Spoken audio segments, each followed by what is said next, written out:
Hello everyone, you're back again for the finals of the Brisbane Vintage League tournament, hosted at Good Games Brisbane. Make sure to check them out, make sure to check out the Brisbane Vintage League on Facebook, and make sure to check out the rest of the shows on this channel. Joining me for commentating the finals are Jacob Richards and David Brocci. The finals is the matchup between Dan King playing RuneScarred Demon Oath versus Josh Archer's Dirty Mud. Now, just going into this, Dan unfortunately has 2 game rules violations, so he's going to have to play very carefully for this one. All right. So just swapping decks there. And off to a gentlemanly start. So you were the head judge for this event, Jacob. Yes, indeed, yes. Was it a well played event without giving anything away for the finals here? Yeah, it was very well behaved players. You know, good event all around. I think everyone had a really good afternoon playing some of their best fun afternoon. I think it finished at almost 10 o'clock. All right, so it was the better part of an afternoon and evening, I guess. Yeah. So it looks like Josh is starting after rolling a 7 against a 6, and Josh is actually undefeated in the Swiss and has not lost a match in. Has not lost a game in the top 8 matches yet. No, it hasn't dropped a game yet. Very well played by Josh. Which, as we stated in the semi-finals, he's considered to be an underdog because this is his first major vintage event. And he is playing what I believe is a homebrew, is it? He's his own version of Mud? It's an unusual version of Mud. I'm not sure whether it's his version or he's drawn inspiration from it from somewhere else.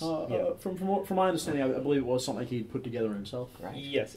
Based on his experiences with Thespian Stage Dark Depths in the Legacy Lands deck. Yeah, he plays a lot of Legacy Lands where Thespian Stage Dark Depths is very common. Yeah. And he decided to bring that into Mud and present a lot of threats. So it looks like he's mulligan to start off with, and Dan seems to be keeping his opening hand. Yeah. So all seems well there.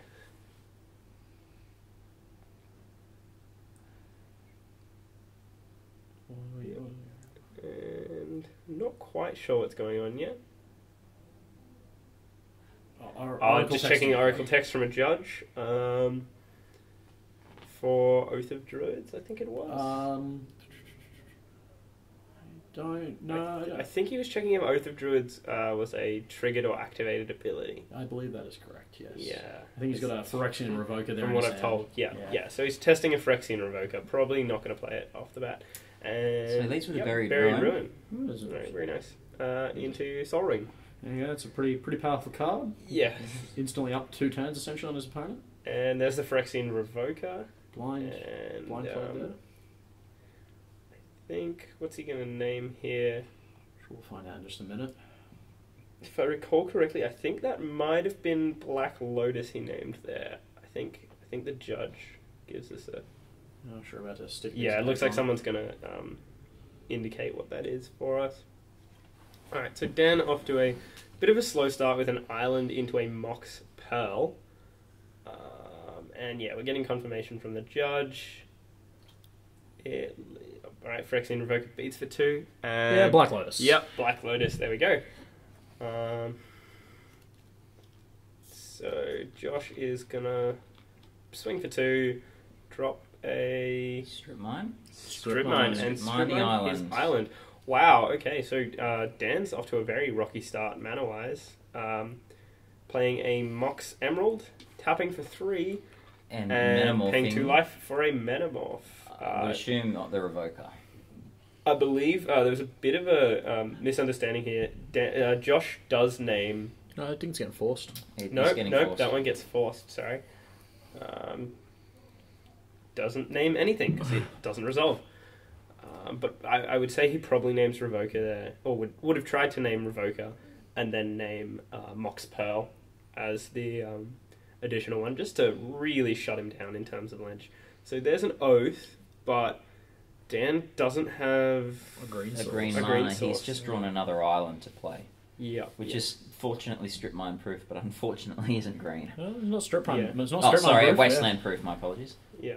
I'm pretty sure. I'm pretty confident Josh has got some Crucible of Worlds in there, so that strip mine could be making a return appearance this game. Yeah. Looking at his deck list here, he's got 2 Crucible of Worlds to be running off. There's another one from the sideboard too. So yeah. A total of this 3. is the first match, so hopefully he hasn't snuck in one from the sideboard there. And we're looking at Tolarian Academy coming down, so he's probably just drawn that since he didn't. Oh no, maybe he did draw that last time.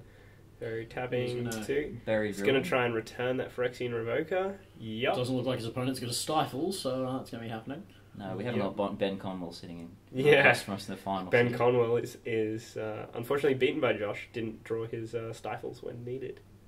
Alright, so he's got 3 blue mana off that Tolarian and 1 from the Emerald. One green from the Emerald. Plus he's got the Sorrowing for 2 more colours. He's got a total of 6 mana there. Yes, pretty good place to be. Mishra's wham. Yep, so we're looking at Mishra's for 3 and a Tolarian for 3. Still got 2 trying to play that Phyrexian Revoker there. And it hits which another is Force of Willed. So Dan has all the answers at the moment, but none of the aggressive. Well, he's no got business. His Oath, which he just needs a green to play. Oh, there we go. There's another Metamorph. Wow. How did he play this? Oh, he paid 2 life. No, I believe he still had blue floating off of the Academy earlier. Oh, correct. Yep, I just saw that. He's tapped his Mox Emerald, and yeah, I believe this is where the confusion happened.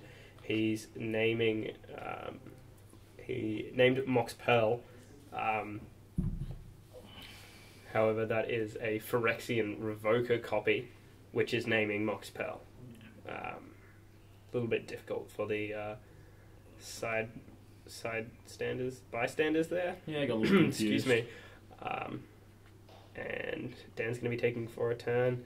Yeah, here's the judge coming in to resolve the one situation. of the side judges just checking, but the head judge, I believe, does confirm that he played it properly. So all good there, isn't that right? Yeah, that's correct. And both players were both Josh and Dan were clear that it was a Phyrexian Revoker there. So I don't think it was no harm, no foul. Just a bit of an overzealous side judge there. Yeah. But you know, it's always good to check. Misplays happen. But Josh has kept cool, and so has Dan, which is why they're in the finals. I mean, they've kept cool heads and done their best. Ooh. For 2, I believe, is the fingers held up there. So. Yep. Chalice for 2. Chalice for 2. That's going to shut off Oath, and I think... Time Vault as well. Yep, Time Vault. So that leaves him with Jace as a win condition, essentially. At the moment. Or a hard cast RuneScarred Demon, of course. I don't think Jace can do it, though, because he's got the 2 Phyrexian Revokers there, one being a Metamorph, so he can just recast them. Yep. Oh, no. Sorry.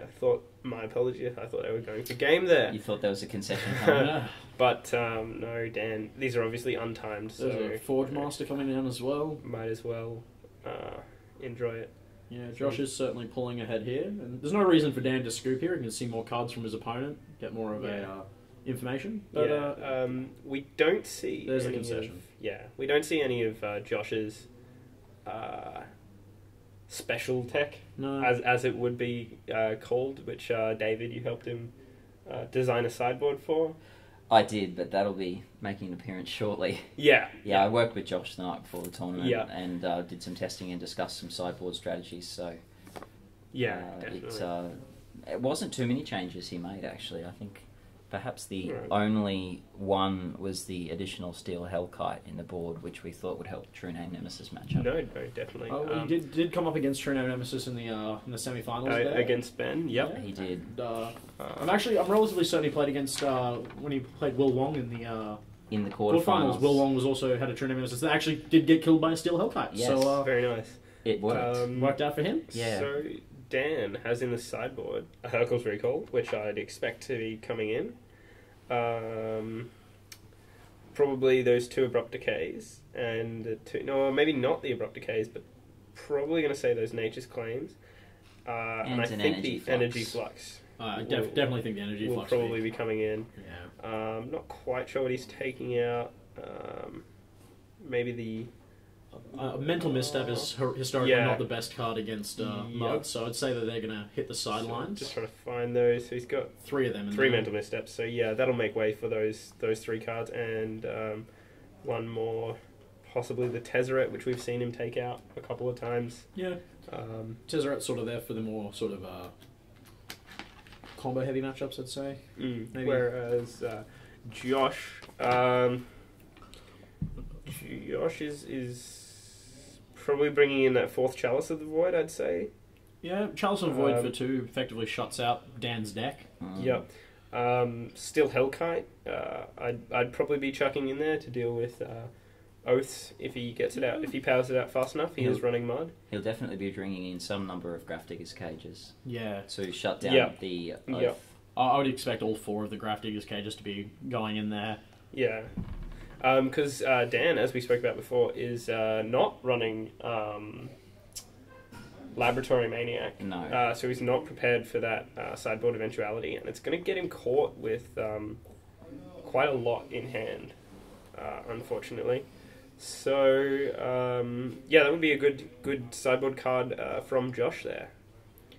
Just checking his sideboard again, I think. Make sure he's got all the cards he wants. It looks like he actually left that Crucible of Worlds in there, if I saw that properly. Yeah, Crucible of Worlds is more suited for the sort of Mud v Mud matchup where you need to sort of grind them out on resources. Yeah, but he's already got 3 of them in the deck. Two of them in the deck, 1 on the board. No, according to his deck list, he has 3.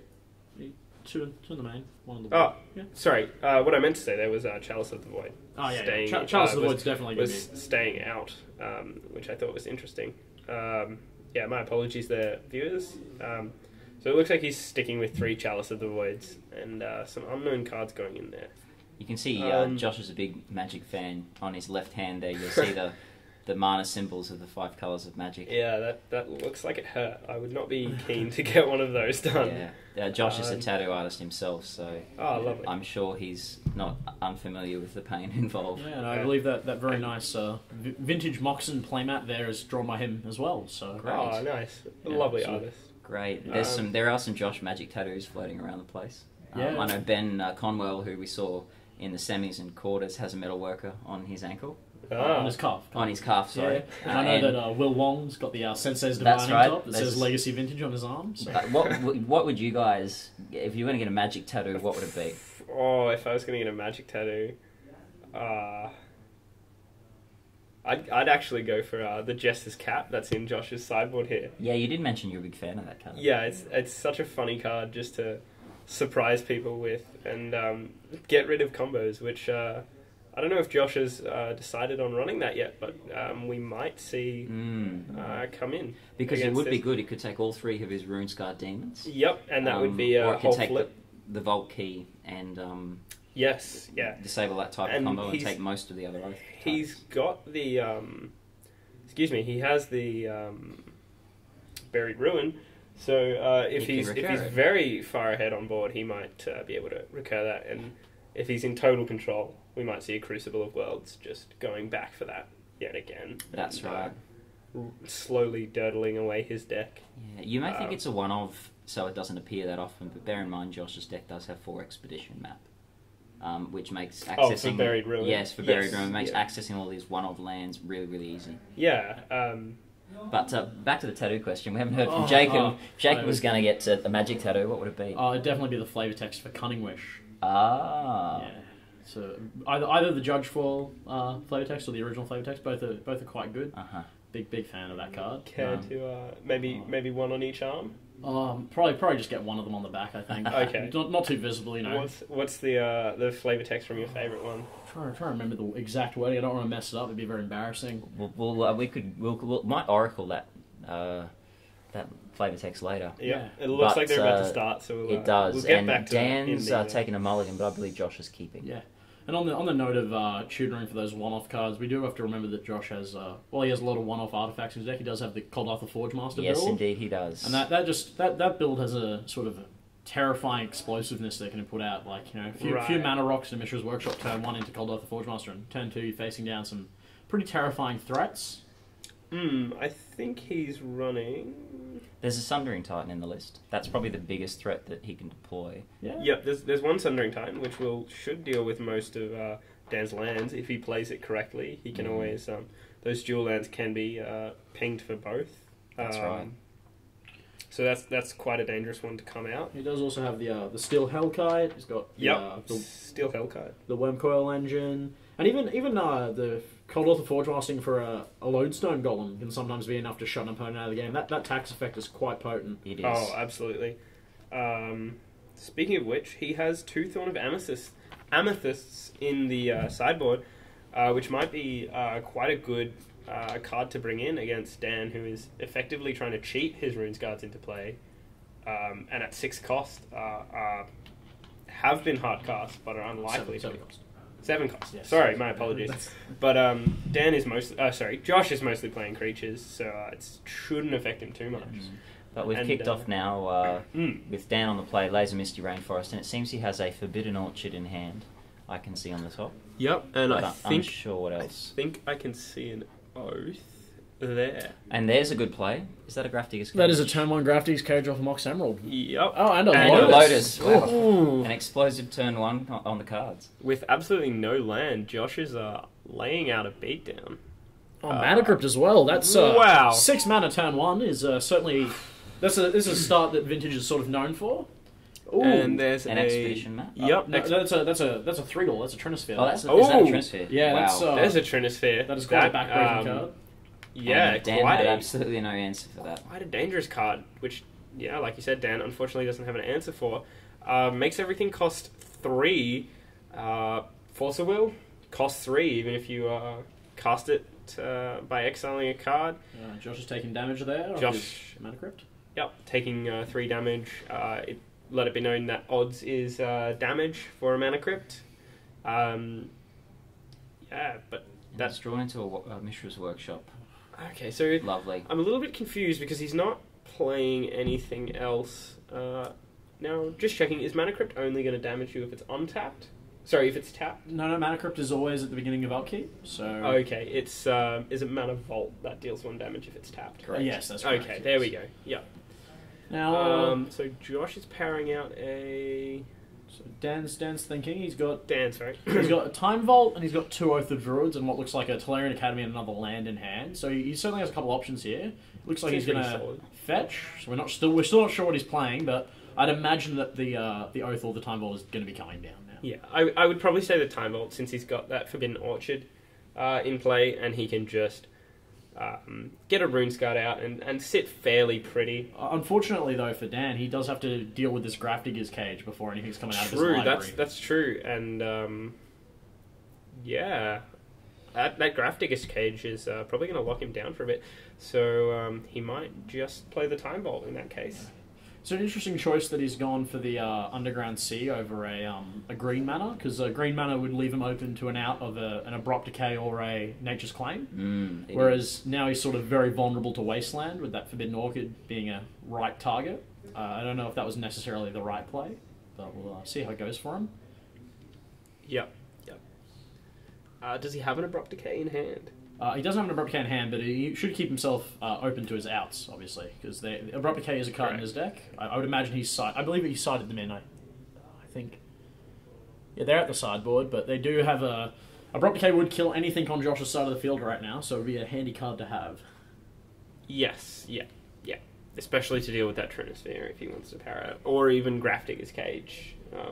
Since that seems to be more of an issue with Oath. And there's that Wasteland. There's the Wasteland taking his Forbidden Orchard, but the damage is dealt, so if he whips out an Oath, he is he's right to trigger it, as long as he can get rid of that Grafdiggers, or if he can simply play a Voltaic Key. There's a Tolarian Academy. But yeah, so unfortunately, he doesn't have the green mana for Oath. Excuse me, very true there. And Josh is sitting here after starting really well. Unfortunately, hasn't been able to draw a threat. Well, he does. He is lucky enough that he's been gifted this spirit token, Yes, with which he's beating down. We might see a return of the Snapcaster deal Mage that situation, yes. Dan faced off against The Nick with. one. Yeah, beats for 1. It's always 1 damage. I mean, But it looks like he has drawn something to play here. That's it a worm is coil. a There's worm a- coil engine. big worm coil engine being dropped, and it looks like that's put Dan down to 17 after the 16. 16. Sorry, 16. He has had the double fetch, obviously. Yes, yeah. That's right. But Dan has responded very well and has drawn that 4th land he needed to play his Jace from his hand. So now he's got a few options. I believe he can. He's probably going to go for the bounce. Yep. There it is. Solid choice. It is interesting to note he could have definitely brainstormed there, possibly find an out to either the Grafty's Cage or find himself the Voltaic key to combo off. That's right. I think he probably made the right choice, though. That gives him slightly longer to deal with it, because he wouldn't be able to power out the Vault Key that turn. Yeah. So, I mean, it gives him some more time, definitely, on board. Probably Jace is going to take the hit here, I'd imagine, for 1. Yep, there's the point. Yep. There's the finger point. That's right. Beats for 1 against Jace there. And, I mean, this is probably where he'll use that brainstorm. It keeps him alive a bit longer. Yeah. It's the Careful most there. expensive unsummon I've ever seen, though. And as expected, the worm coil comes down again. Yeah. No need to show off anything else. You can just put some pressure on with that worm coil. There's a green mana there Yep. for Dan. Sorry. There's a trop. Yeah. And he's Almost going Josh to as well. sacrifice Jace to unsummon Yep. yet again the worm coil engine. And it looks like he'll probably power out an Oath here. 1, 2, 3, 4, 5. So if he can get another black mana, if he can whip out a Mox Jet, then it looks like he'll be able to hardcast that Runesguard Demon. Is there a Runesguard Demon in his hand, sorry? Well, no, but of course. he's just dropped Oath, so he'll be able to power through that. So still 2 mana off Grafdigger's Cage. Yeah, the Mox Yes. Jet off the Tolarian Academy would be a good play, yeah? Mox Jet would certainly set him up for the Runesguard Demon here. And Tolarian Academy comes down on Josh's side as well. That new legend rule kicking in there. Yeah, that's been in play since M14, I believe. Yeah, still feels new. Still feels new. It Especially does. when we're playing with such old cards. It does. Absolutely. So he's going to beat in for 1 again, which brings him down to 15 now, excuse me. And now this is where Mud starts to get crazy. Tolarian Academy's going to whip out 1, 2, 3, 4, 5 mana. And I'd say that'll And I be... think he might have had 1 spare one, I'm not quite sure. No, Mana Crypt only produces 2, so he's got 5 mana, and he's going to play a... Metamorph. Wow. I'm assuming he's going to... Yep, there it is. Copying He's targeting the the worm Worm coil Coil, which means he'll be swinging for 13 next turn. Which I believe will be pretty close to the kill there, wouldn't it? Yeah, absolutely. That's Yeah. that's going to leave him on about 2 life. So, So- Dan's got maybe... It appears Dan's triggering the Oath, and Josh has just pointed out, I do have a Grafty's Cage, and Dan said, I'd like the mill, thanks. Yep, Dan So knows what's obviously going he on. wants his Runesguard on the top of his library to draw for his draws. I believe he's got the Noxious Revival in his hand. Ah. So if he flips a Voltaic Key here, he can... Which There shut it that is. on- He's flipped the Voltaic Key. So I think he's going to respond with a Noxious Revival. He's gonna have to pay 3 for the Noxious Revival because of the Trinisphere. So the Yep, most definitely. I don't believe that the key will be coming down this turn, but luckily Josh doesn't have lethal on him, so this could be game here for Dan, surprisingly. Yeah, most certainly. I mean, if Dan still had that Forbidden Idol in play... Forbidden Orchid? Sorry, Forbidden Orchard. Forbidden Idol doing a very different effect. He might have been dead, so that Wasteland on the Forbidden Orchard potentially could have saved him the game. Yeah. So there's the Noxus Revival, as you've said. Yep, obviously paying the green mana because you don't Just- really want to pay 2 life unless you can't. Just double checking there that the Grafty's Cage doesn't stop cards from the graveyard going back to the library. It turns out, that one's okay. Yep, wouldn't want to pick up another GRV. Not enough mana to cast it through Trinisphere, but I think Josh is going to swing. Yeah, I'd be very surprised if he didn't. And here we go. That's the 13 damage there that we spoke about before. Josh gaining a lot of life, but it's not enough to kill Dan.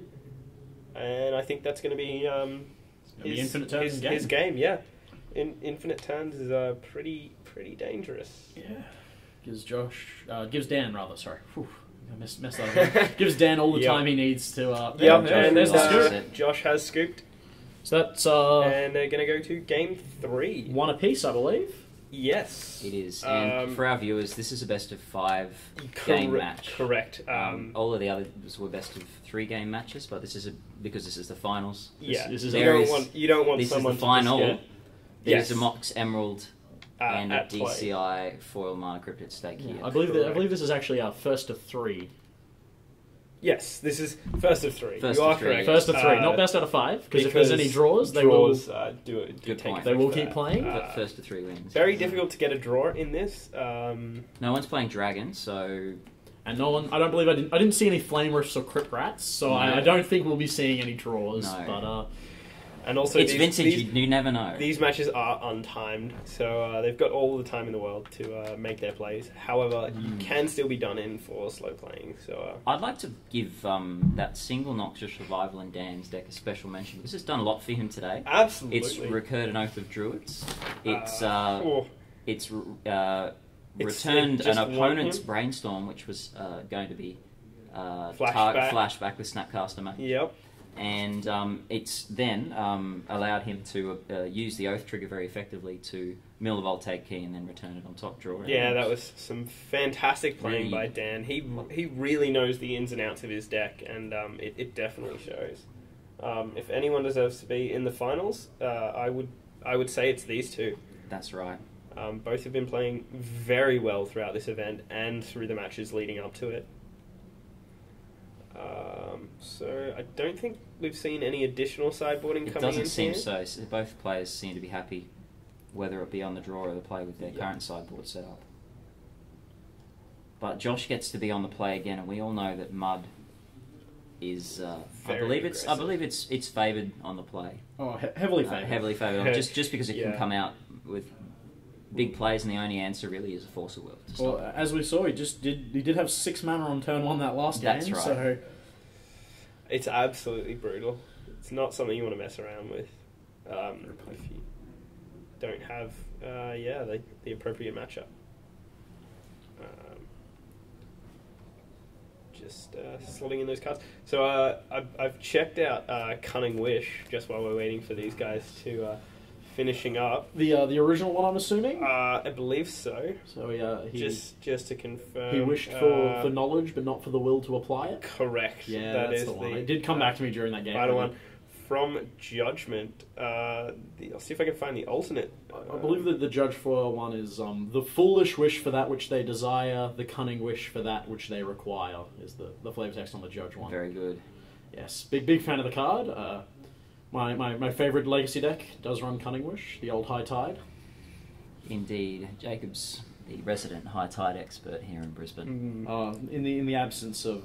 big fisherman. Who used to play High Tide? Who do we have? Bryce. Oh, yes, that's right. The only man I know who just had 4 candelabras lying in a shoebox somewhere. Shout out to Bryce. Well done, Bryce. Remember to look after your cards. That's right. Dan's opened a pretty powerful hand by the looks of it here. It's got, he's got at least 2 pieces of power. Yep. And a Force of Will as well. I think he might have 2 Force of Wills. And this looks like a mirror of the last game. Oh, wow. Turn 1 tackle! Wow, Josh is just exploding there. Comes out of the blocks, and I believe this is probably going to eat a Force of Will. I would say so. I'm not sure how much of a threat that actually is. From Dan's position. You don't know if he has a key, so you can always counter the key. Yeah, you always counter the key. Fine. But Josh does have some recursion in the case of Buried Ruin. Absolutely. He also does have the Forge Master to tutor out the key uncounterably if need be. Ooh, that could be quite dangerous for Dan. Letting that one resolve. So I think Josh would be more than happy with his start in this game. Right, so Dan's just played a Preordain there. Yeah. Scry 2, draw 1. Fantastic card. And the best cantrip not restricted in Vintage. Yeah, used to be legal in Modern, and then they were like, well, actually, that's probably a bit too Looks powerful. like Dan's putting his own Time Vault back on top of the deck to draw off this Preordain. So now I think the new card for that replaced it is no, not Sylvan Scrying. What's the new Serum Visions. All right. Serum Visions. A much worse Both players have their own Time Vaults. Yeah, an interesting mirror here. Now, it looks like, just a confirmation, Dan has got a Hercule's Recall, a Force of Will, a Mystical Tutor, and a Mana Crypt in hand. So, many options against the Mud player. Very, very good. Wow, that Hercule's Recall is going to do a lot if if Josh tries to power out too much here. Though, from we know, Josh could just slam a key here and win. That's right. Oh, wait, there is a Force of Will on the other side. True, but yeah, he does have a Force of Will, and I don't think Josh is packing one. I doubt it as well, but you know.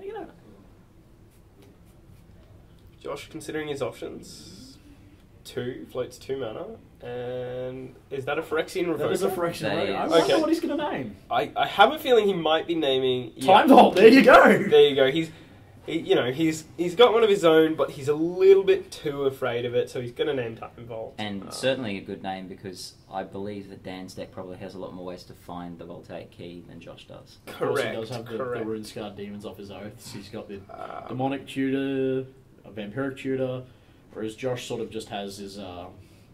What do you call it again? Sorry, I believe he's just played a Phyrexian Metamorph. Metamorph, paying 4 life. Sorry, taking 2 damage from Underground...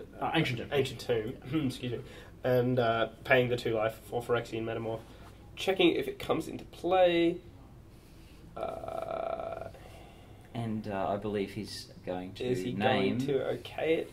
Because if he does, I think he's going to name Phyrexian Revoker and then say... No, there's a Force of Will coming down. But, pitching the Mystical pitching Tutor. a Mystical. Obviously, he can't tutor for that anymore. That would have been a difficult pitch, but he definitely wants to hang on to that Hercule's Recall. Yeah.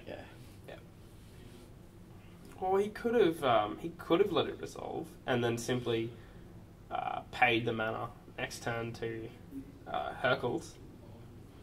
So it looks He's like got a green source anyway. Looks like Dan's out of gas here for a bit. I'm not sure about the validity of running out of Tropical Island when you can see your opponent has a Wasteland. Seems a bit odd to me. Josh is short on mana himself, though, at the moment. Well, he has got an Ancient Tomb and a Soul Ring, so I feel like when it comes to resources, you're always going to lose to the Mud deck on sheer mana production, because they do have, of course, the best mana producing land in the format, Mishra's Workshop. Indeed. So and Tolarian Academy as well. Tolarian Academy as well. For after when you've played all those creatures. But I just seems like an interesting play to me. Once again, here's the Jester's Cap. Oh, what a fantastic! And we'll take a moment to read Jester's Cap. Jester's Cap, of course, costs 4 mana. 4 mana, and then you can pay 2 and tap it. Sacrifice it. Sacrifice it, and exile 3 cards from your opponent's deck. There's a second Wasteland coming down to pay the activation cost for the Jester's Cap. Yep. Dan very much confused by this. He's obviously not running Stifles, so... here we go. Let's, here it is. Jester's Cap, what a fantastic card. I think, as mentioned by Adrian in an earlier match, it's obviously not seen play since Standard about 12 years ago, but it's a favourite card of mine. I'd get a tattoo of that From the Vault art there. Fantastic to play and watch as your opponent's thoroughly confused by it. On par with Chains of Mephistopheles for my favourite cards to play and watch people have to read. Yeah, this has substantially less text to read as compared to Chains. Yeah, so at least your opponent's done reading it and just looking confused very quickly. Right. And it appears that Josh has gone for taking out all 3 of the Runescarred Demons from his opponent's deck. That'll shut off his oath. Oaths are useless now. Yeah, but nothing at all wrong with that. No. Alright, and Dan's drawn a Forcer Will off the Dan top, just passing past turn. the turn. So I don't know who this is going to go to, but Josh looks like he's in a good position, pretty much There's that wasteland. ruining all chance of Dan's Oaths being effective. But So, he is It's still leading for 2. He is, but he's still got Jace in the deck. That's correct. He does still have the Jace. Josh was very quick there to... Josh paying even more life, steadily... Eroding his life total. Yeah. And it's a Metamorph. Yeah, so I believe he's down to 12 life now, or that might be 10 life, I believe. Yeah, 10 that life. he's on after paying 2 Phyrexian Metamorphs, and the Ancient Tombs are actually dealing a lot of damage to himself. So I'm not quite sure what... Oh, sorry. Yep, so the Phyrexian Metamorph has resolved. Copying the Phyrexian And, Revoker. Naming Mox Emerald. Copying Phyrexian Revoker, naming Mox Emerald. That's A a good little name. a little bit more cleaner this time. There's a Lotus coming off the top. No taps on the shoulder from the judge or anything. But no Jace to play with it, unfortunately, for Yeah, Dan. so Dan's in not a great position. And now taking 4 per turn. Yeah, It's a substantial clock. I believe that's going to bring him down to 7 life. No, sorry, 11 life. 11 life, yeah. Yeah. And there's the Thespian stage. Unfortunately, lacking the sort of ice-encased monstrosity that normally goes hand in hand with it. Yeah, Unfortunately. no Dark Depths sealing away Marry at large at this point. So Dan's just top-decked the Nature's Claim. Unfortunately, his Mox Emerald has been shut off by the Revoker. He And that does have Lotus. It's a bit Lotus of a though, so drastic play. we might see something interesting here. And he still has that Hercules recall. Still has the recall. That's true. He does still have that recall, which is really going to hurt Josh there if he manages to land it. Taking him down to 7 now. Josh Wow. burning himself with the tomb all the time. Looks like a worm coil engine will probably be coming down here with that 6 mana. Yep, there we go. Yeah, nice spotting there, Jacob. So I believe he's down to 8 life after that. It seems Ancient Tomb. seems pretty safe to be taking as much life as possible against a deck that doesn't have any creatures to attack you with. That's a that's fair correct. call. And, just as Cap had a good laugh and took away his mana source. There it is. There's the Hercules And recall. end of turn recall. So that's going to set... Naming Josh, setting him back quite a lot there. And it looks like he doesn't have anything to tutor for, but he might be able to get that Time Vault into play, depending on how he draws here. And he's drawn a Flooded Strand. Yep. So that's What are that's we- what good are we access to looking green at here? mana. Can't quite see what's in his hand there. He got a Nature's Claim, Mana Crypt, Force of Will. So he's got the mana to hardcast Force if need be. He's got the green mana now for Nature's Claim. And it's pretty safe to not play the Mana Crypt. Doesn't really need that damage happening to him here. Yep, so I would probably let Phyrexian Revoker resolve. Let Phyrexian Revoker resolve. That's what he's playing. And then when... You're expecting an opening Sol Ring here. Sort of start off the Yeah. chain of artifacts. There we yeah, go. I mean... Well, there's an argument to be made for There's 5, so we're looking at a Phyrexian Revoker, and I would probably be popping a Nature's Claim out here in response to Phyrexian Metamorph, which is what I expect Josh will be playing next. He only fetches an island, obviously trying to play around the wasteland that's across the table. Okay, but I mean his green mana source is now unlocked. Well, it could easily be relocked. Like, once the Revoker has resolved, he doesn't get a chance to sort of name... Like, True. If he can't tap the Mox Emerald in response to the spell now, which would probably be... Oh no, he's just going to force it. Just going to force it. That's probably fine. Yeah. Josh really doesn't have any relevant plays here now. Like, he can't really metamorph anything for value. Yeah. He can't... He's only got 3 mana left open, so perhaps replay Time Vault would seem a bit odd, but... So now he's on 6... sorry, Dan's on 6 life, and Josh is on 8 still, I believe. Phyrexian Revoker might be coming down here. I think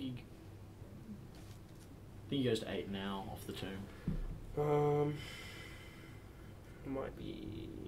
No. And he's playing the time vault. So it's interesting to note that both Dan and Josh's time vaults are now back online. The Phyrexian Revoker is gone, so... Another Ancient Tomb. That's and, quite a threat to himself. Has a Trop in play. Trop in hand, yeah, he'll run it into the Wasteland. He doesn't seem to overly mind there. Passing the turn. Josh might just... Yep, there it is. Wasteland that away. But that's really going to hurt Josh. 2 Ancient Tombs. And you are correct, he is on 8 life. There. And it seems like he has another Wasteland in hand. That's a Thorny Amethyst there. Thorny Amethyst. All non-creature spells cost 1 colourless mana extra. Cost, yeah. There's another Wasteland. That's 3 Wastelands. Oh. Wow, going down to 4. But it doesn't matter because he's getting a Wormcoil Engine. Tempting to power out a Wormcoil Engine. Okay. Dan checking what a Wormcoil Engine does, which is a fair call. Well, one thing it does is negate practically all the life he's lost so far this game from those Ancient Correct. Tombs. Oh, that's a Voltaic key off the top. Oh, that was a good red. Yep. Alright, I think. And there's the Voltaic key. And Josh looks at the 1 card in his hand. Can't be feeling very good about what just happened. No. Oh. That's Phyrexian Metamorph. That's game, unfortunately. Oh, wow. So that's the second game in a row where Dan's been saved by the Vault Key combo, I believe. A fantastic rip off the top deck. We saw it in Dan versus Boyd. And again, in Dan vs. Josh, a top deck Vault Key / Time Walk has saved him the game, and that's put him ahead. So he's got a fairly good chance going into these finals here. And it's worth mentioning that Dan has now taken 2 games off Josh. Correct. Who, I understand, went undefeated through the Swiss and who hasn't lost a game up until now in the finals. So. Yes, so I mean... Great effort. And clearly well played from both gentlemen. Both those games just then, like, from...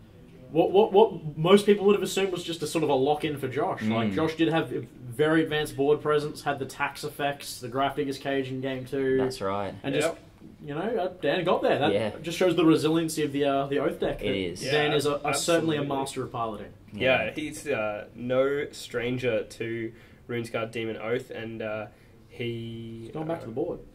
Yeah, okay. So it does look like he sided out the Tezzeret and the Mental Misstep, so we're pretty spot on that. Maybe he was thinking about bringing it back in, but I don't think that's probably... No, just having a double check. Yeah, no, just making sure he's got it right.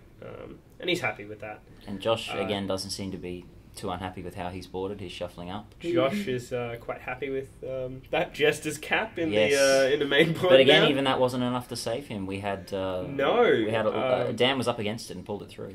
It is interesting to note, though, like, with Dan's only win con being Jace the Mind Sculptor, he does have to actually pass out of the infinite turn combo to win with that, because obviously he has to let his opponent draw some cards there. So that's right. Josh did actually have at least 1 more turn of play, so there was always the chance that Dan might have misplayed on his combo. And it's not like there's a timed round. I think if Josh probably could have been safe to play that out, actually. Correct, but I think Dan is a good enough player that he would have fate sealed for long enough. You can just sit there and fate seal for... Yeah, you fate seal, but when you ultimate to win with Jace, you do have to wait till your opponent draws out that hand they put back. And that hand could have been 7 cards. That hand was one. It was only the Phyrexian Metamorph was all that Josh had left. Yeah, but that's still one more turn. But he would have had the 6 life. Dan would have had 6 life left. No creatures to block with.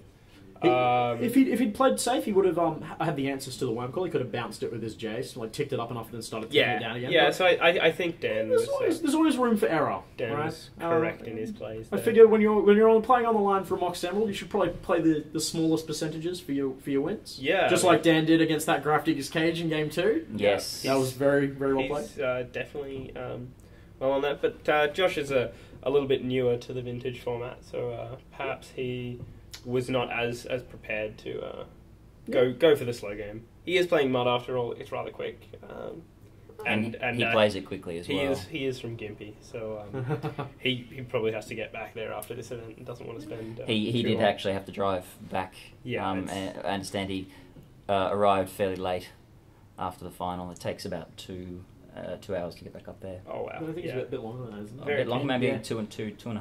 2.5 to 3, yeah. Pretty sure normally when he leaves Legacy at about midnight, he doesn't get back till 3 or 4 a.m. So. Yeah. Wow, he's very dedicated to his Eternal formats, Josh. He is. So here we go into Game 4.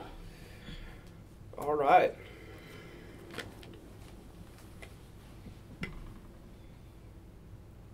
And Josh has opened with a Wasteland. That's about all I can see of his hand, unfortunately. Yeah. Dan, however, has opened with a Jace, the Mind Sculptor, Double Force. Forbidden Orchid, Brainstorm, Misty Rainforest, and what looks like a Nature's Claim. Great. Very nice. Very nice. So he has 2 lands, a Nature's Claim as hate, and a Force of Will to deal with any early threats. It's a pretty solid hand on Dan's side. And he's going to keep it. Yep, he's going to keep, and Josh is going to keep. Runs out an Emerald into a Wasteland, into a Thorn Amethyst. Good first turn play. Like we mentioned before, all non-creature spells cost 1 extra. And that has shut off Dan from playing that Preordain he just drew. Going to be very taxing for Dan. Josh has another Mox in here, which I think he's just drawn. No, it's a Mishra's Workshop. Ouch, powering it out. He has passed the turn though, so nothing to play. Well, he can't really Wasteland that away. The Forbidden Orchard, Dan's considering playing. And has he just pulled a Demonic Tutor? That looks like it is indeed a Demonic Tutor. I think... Yep, he's going to crack that. I'm questioning whether or not it might have been the right play for Dan to just straight up Force of Will that Thorn of Amethyst. It does look like it's proving to be a bit... Yeah, he has to pay 1 mana for all his forces from now on. Yeah. What would you have pitched? The other Force of Will, the other Jace? I probably would have pitched the Jace here. Pitching the Jace? You know, with the other tax effects and the Wastelands keeping off mana, sometimes it can be quite hard to actually resolve a Jace in this matchup. So that's fair. Yep, the I one would problem agree. with pitching a Jace in this matchup is you only have 2 in your deck. And if you lose 1, you've only got 1 left. Having said that, he has drawn the Demonic Tutor. That's true, yeah. And he does his primary method of winning is taking infinite turns, and if you draw cards for long enough, eventually you're going to draw a Jace. That's right. He's also, running Oath, so we haven't seen a Grafdigger's Cage power out yet. In this particular matchup, I feel like I wouldn't pitch the other Force. Force is a very strong card against Mud. I agree. And I wouldn't be pitching the Brainstorm, because that draw filtering is pretty insane. There's a reason why it's restricted to 1 of. I also agree with that. Yeah, I he's probably would have Mana said Crypt, Jace. hasn't he? He's just drawn a Mana Crypt, yeah. Yeah, so that sets him up for a pretty good turn next turn. And Josh has Wastelanded the Forbidden Orchard after getting a token for his troubles. Yes. Begin the beats. And token beat down. Token beat down for 1, brings him down to 19. 18 actually it would be because he's cracked the fetch land. Oh, that's very true. Is that a Worm Coil land? That's nice. The pressure's on already. That has to hurt. And because of the Preordain, Dan hasn't been able to force because he didn't have the mana to pay the Thorn of Amethyst cost. So that's really hurting him. Correct. And now his Moxen are a whole lot worse as well. He's just drawn a Jet and he has to play. He's going to play. So he's paying 1 for the. Paying 1 for the Mana Crypt, I think. Yeah, look, 1 for the Mana Crypt. Yep, Mana Crypt. And then he's going to play out. Jace out. Now Jet he's playing the Mox Jet. So he's got a Colorless Floating. And he's played a Demonic Tutor, but doesn't have the mana to cast it. Just doing a quick reiteration there. Paying 1 for the Mox Jet. He's correct. And unfortunately for Dan, I think a word from the judge there in the top left corner has left Dan with his 3rd game rule violation. Which means that this is unfortunately going to be a game loss. Yeah, in the finals. Game. That's really got to hurt. He got a little bit too keen. He wasn't in a good position play in that game. Demonic Tutor. He paid the 1 mana for his Mana Crypt. I know. He paid the 1 mana for his Jet, and then just just prepared for it. Stumbled on the Demonic Tutor. Bit of a trip and fall, and that's not something you want to do in the finals. Fortunately, he had won his last 2 matchups, so it's not the end of the. And we are going to an all-deciding 5th. Yeah, so this is the 5th game, unless we see there's some a sort draw. of draw. Unless there's of course an unusual draw. Yes. Just to appease the head judge there. Wow. It could happen, man. I've seen definitely some weird things in these games of Magic I've watched. Yes. It definitely could. Yes, there is. And I just hope Dan doesn't go on tilt for this last game, because that's a tough break in the 4th game of the final to get a game loss for that. That's really got to hurt him, both mentally and physically at this. He does look like he's smiling through it. So he does. Hopefully, it hasn't hit him too hard. Dan's always a cheerful fellow. I think I heard Josh crack a joke there. That Dan was going to let him play first because he was such a nice guy. Dan is an excellent chap. very good face to see on the Eternal Circuit in Queensland. They're regular there. Very happy to see that he has made it to the finals and will at least be walking away with a Judge Foil Manifold. I believe. Hopefully Mox and depending on how this this game goes, very intensely could be a Mox Emerald, which is very nice for the next round. Oh, looks like Josh did a little bit of sideboarding there, or am I mistaken? Was that just a probably just fiddling? Yeah, just making sure that he's got everything he wants. I think so. It'd be good for both of these guys to win that emerald. Dan's got a full set of power already, but cash is always good. You can never have too much power, you know. Nice. And Josh actually has a ruby, which is in his Australian Highlander deck. Yes, I so believe he traded everything he had for that ruby. He did. He traded hard at a GP for it. I was there when he was doing that trade. I was working that vendor booth, and he was very excited to have that ruby in his palm. It's a real good feeling. Get your first piece of power, and wanted a piece of power. Everyone craves power. Yeah, power is nice to own. That's right. And for those out there who are watching, this is full proxy, but there are a number of players in this top 8 who have been playing with real cards, with real power. Correct. I believe it's up to 250 cards full proxy, because I believe someone was running Battle of Wits as a card. You know, to each their own, but indeed. Yeah, because Dan's got full power. I know Nick... Dan, Nick, Will... Boyd has full power. He does, yeah. So he was fully powered. Half the top 8 definitely had full power. Yep, and Dan was running... Nick was... Boyd was running almost all of his power cards in his matchup. I don't believe that anybody was running the full set of 9. I believe Time Twister did get left to the side. Indeed. Top 8, unfortunately. Time Twister it's almost a very good card, but it's almost one of the power 9 that the other 8 wish they could kick out of the room and introduce Time Vault, if you know what I mean. It's just it's been unfortunate that there's no proper Storm players in the top 8. Just sort of Pyromancer. Gosh.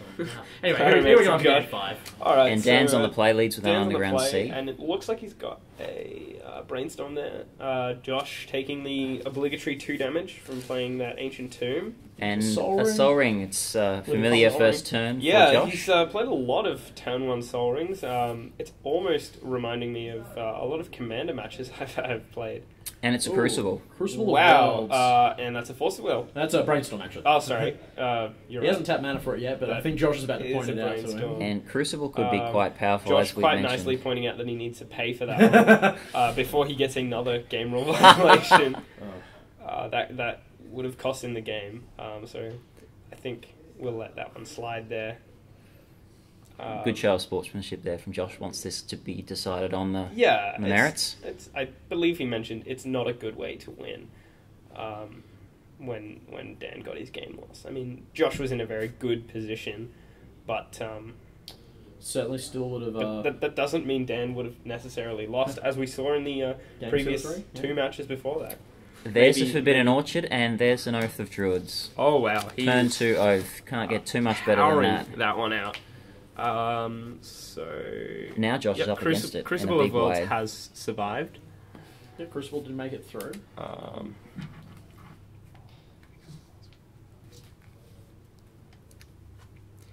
And let's see what Josh can do about this. Josh,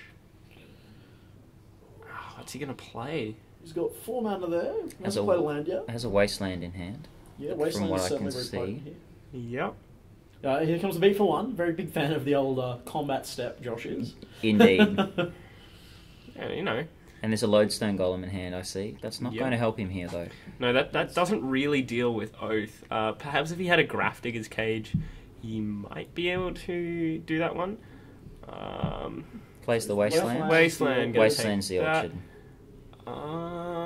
Takes 2 from Ancient Tomb. What's going to come down? 4 mana here, so... Taking him down to 16. He's thinking very hard, isn't he? And, oh my goodness! It's a Witchbane Orb. Witchbane Orb. Card from Innistrad. Joking about how it removes all curses. And Dan has to read it. Yeah, Dan checks the card. It does give him hexproof, which shuts off Oath.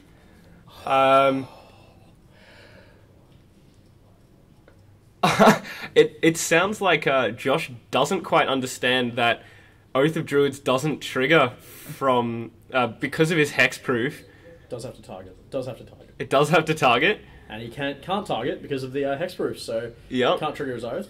Oh my goodness. Oh, Josh not understanding that he's actually completely shut off the the oath there. Oh, that's incredible. Classic Josh maneuver. Classic Josh maneuver, and it's Witchbane Orb and Legacy and Vintage, ladies and gentlemen. That's fantastic. I wonder if we'll be seeing more of this. This is definitely a format changer, I feel. Australia, you saw it here first in Brisbane at the Vintage League. Worldwide, you know, Witchbane Orb, Jester's Cap, the sickest deck tech you'll ever find. Josh thinking it's actually for Tendrils of Agony when in reality that card isn't even played in Dan's deck. Which is quite funny because we do remember that Josh in game 3 used a Jester's Cap, looked at Dan's whole deck, saw every card and decided, hey, must be playing Tendrils. Absolutely. Out of the board, mind you. Yeah. Probably out of the board. Yeah. I'm sure that's exactly how Dan plays. Definitely. Knowing that Dan didn't make any sideboarding changes as well. Anyway, but Witchbane Orb doesn't just shut down Oath, it actually shuts down Hercule's Recall as well. Yes, which that's really important. I had a chat to Josh about afterwards, and he said, yeah, it also shuts down Hercule's Recall. And since it costs 4 mana, does avoid Abrupt Decay. Exactly right. So basically the only out that Dan has to that is his... Two Nature's Claims and possibly the Energy Flux as well. If Josh is short of mana, yes. Yeah. So there's the Abrupt Decay on the Crucible, just shutting down any Wasteland shenanigans that Josh could pull. Which is probably a good play with the choice. 2 jewels. But I mean, Josh has pretty much seized this up unless Dan can pull one of his famous Time Voltaic keys out. Yeah. I mean, it's been known to happen, but... you know, Josh doesn't have anything on board except for that one spirit token. Spirit, and he's just beating him down with it, like absolutely. Still not a huge amount of pressure, so Dan certainly has time to pull this game back. He does. most definitely. But I mean, if he draws anything else, Josh is probably in a good mindset to win. But he's gonna pay another 2. And there's the Jester's Cap. There's the Jester's Cap. There we go. Once more. Caleb is going wild here in the seat. This is his favourite card. Absolutely happy with how this has played out. 2 Jester's Caps in the finals. We're staring down at Dark Depths as well. No Thespian Stage to back it up, unless that's in his hand. But a very, very powerful card, Jester's Cap. If he manages to... you know, have it last an extra turn, it will be able to take Time Vault and the 2 Nature's Claims, which is pretty much, you know... I imagine, though, game. If Dan had the removal for the Jester's Cap, he'd probably be using it on the Witchbane Orb before he... That's definitely fair, but, if he doesn't already have it in hand, which I can't quite see there. I don't think he has it, but I believe he has an Abrupt Decay, a Mana Crypt, and a Runescar Demon there. So nothing dodge use. all of that.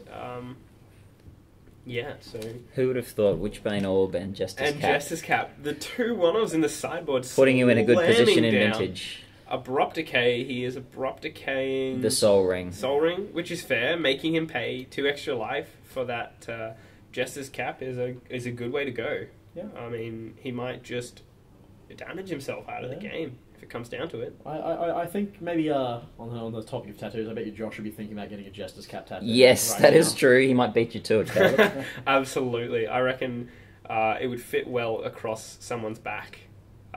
Has a nice sort of wingspan deal there. You'd be struggling to find a place on Josh that isn't tattooed, actually. I think he's pretty full up at the moment. Might have to be a modestly sized Jester's Cap somewhere. Maybe one on... oh, no.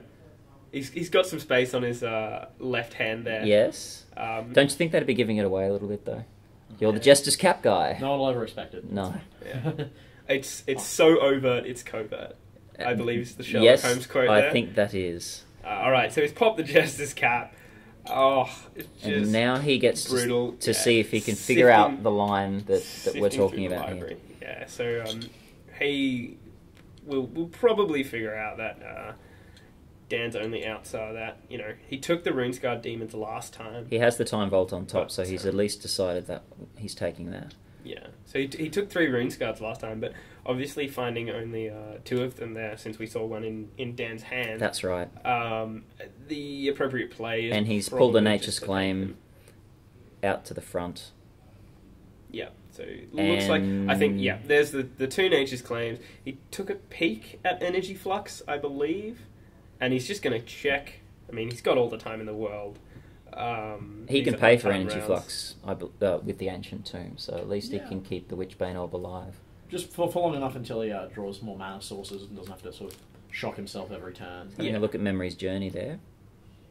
Memory's Journey, not an issue since he's exiling these cards. Nature's Claim, Time Vault, and Nature's Claim. Dan takes a peek, not very happy with the way it went.